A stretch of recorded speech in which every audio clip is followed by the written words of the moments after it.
हरि बामन का भेष बनाया, राजा बलि को छलने आया। हरि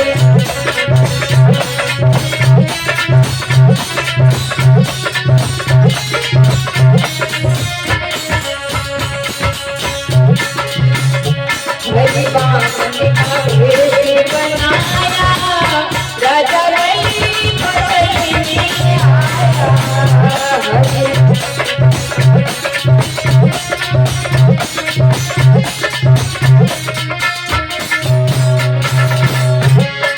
कैसा रूप बनाया प्रभु ने, उनके नन्हे नन्हे पैर, उनके नन्हे नन्हे हाथ,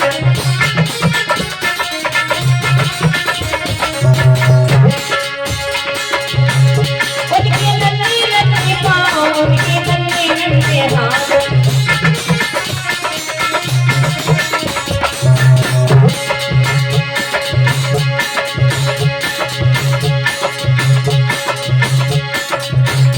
हरि बामन का भेष बनाया, राजा बलि को छलने आया।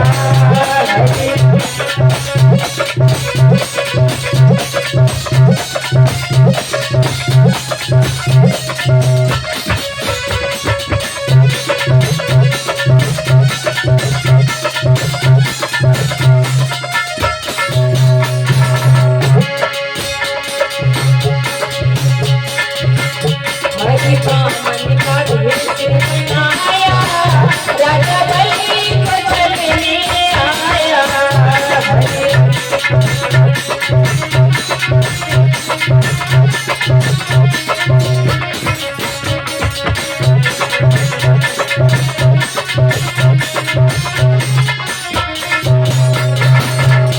आज महाराज भगवान केवल 52 अंगुल की बनी है। आज जैसे भगवान ने 52 भगवान का रूप बनाया, इधर महाराज जैसे ही चली जाती हैं, धीरे धीरे चलने लगे महाराज। इधर महाराज राजा बलि जो थी, ये बहरोजन के पुत्र थे। महाराज बलि जो थी, उन्होंने अपनी मां की गर्भ से नहीं बल्कि अपने पिता के गर्भ से जन्म लिया था। महाराज एक बार बहरोजन की कोई संतान नहीं थी। इधर महाराज जब उनके घर में कोई संतान नहीं थी तो महाराज दिन रात चिंता में रहने लगी। इधर महाराज बहरोजन मन में विचार करने लगी, मेरे घर में किसी भी बालक ने जन्म नहीं लिया। तो महाराज बहरोजन जो थी वो मरने के लिए जंगल में आई।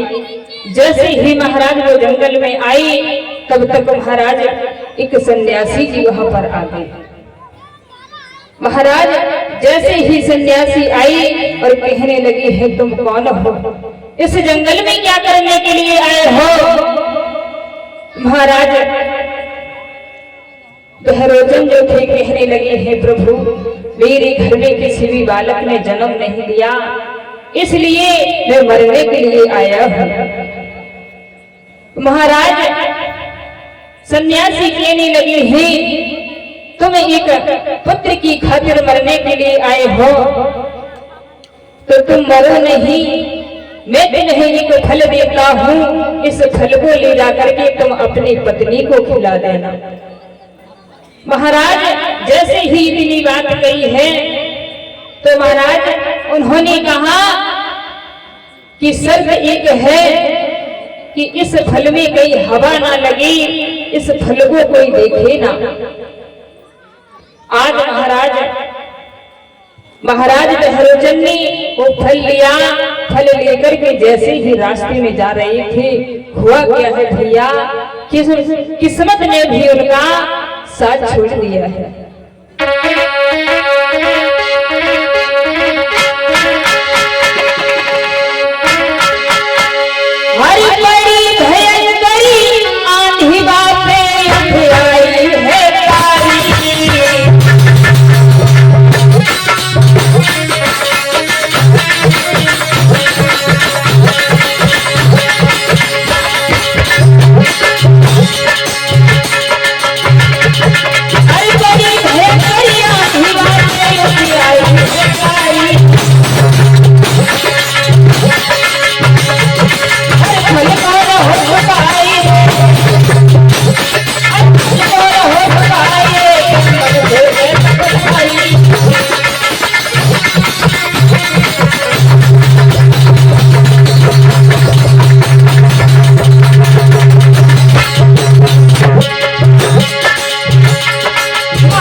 महाराज जैसे ही महाराज बहरोचन चली तो रास्ते में भयंकर आंधी तूफान आने लगी। महाराज संत ने कहा था कि इस फल में कहीं हवा न लगी। महाराज बहरोचन जो थी वो फल को दुकाने लगी, कहीं अपने कुर्ता में दुका रही, कहीं कहीं छुपा रही।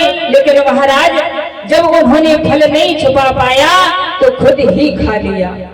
जैसे ही उन्होंने फल को खाया तो महाराज गर्भ को धारण कर गई।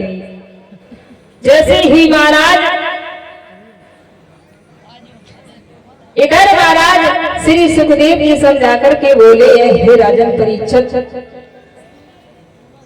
जब महाराज बहरोचन गर्भ को धारण कर गई तो महाराज धीरे धीरे जो समय व्यतीत हुआ, इधर महाराज उनकी जो पत्नी थी कहने लगी, हे प्रभु तुम्हारा सारा शरीर तो सिरके की समान है, हाथ पैर सब पतली ही, लेकिन तुम्हारा पेट क्यों बढ़ता जा रहा है।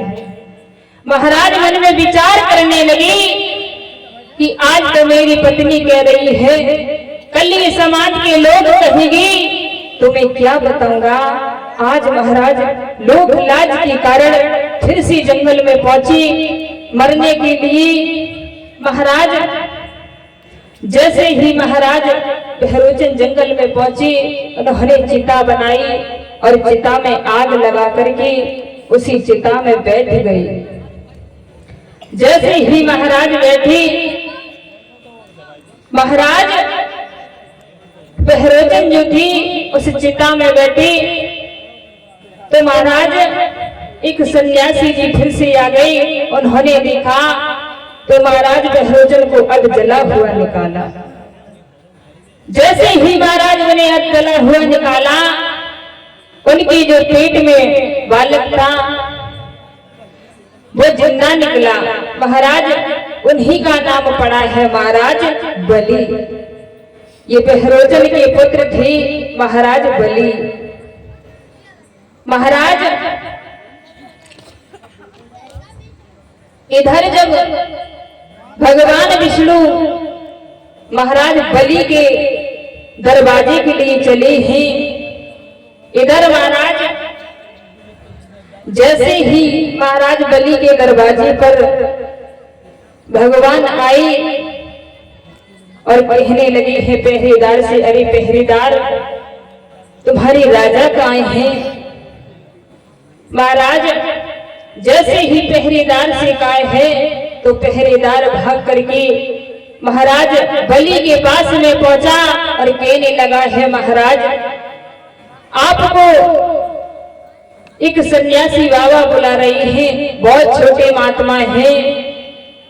महाराज जैसे ही इतनी बात राजा बलि ने सुनी तो महाराज राजा बलि तुरंत ही नंगे पांव भाग दिया।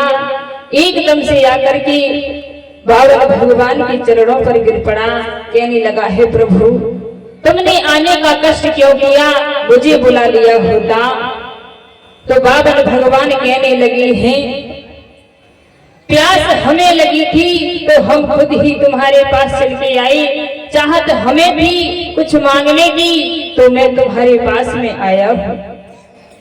महाराज बलि कहने लगे हैं, आओ प्रभु बैठो। आज महाराज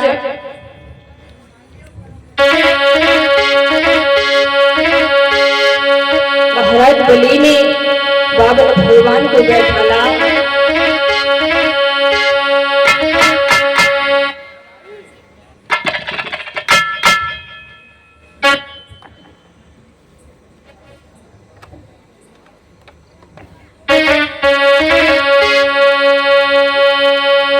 भगवान ने महाराज बलि को बैठारा, कहने लगे हैं, आज तो मेरी बड़ी सौभाग्य है कि प्रभु आपके दर्शन हुए। क्यों कि जो संत होते ही कभी किसी के दरवाजे नहीं जाते।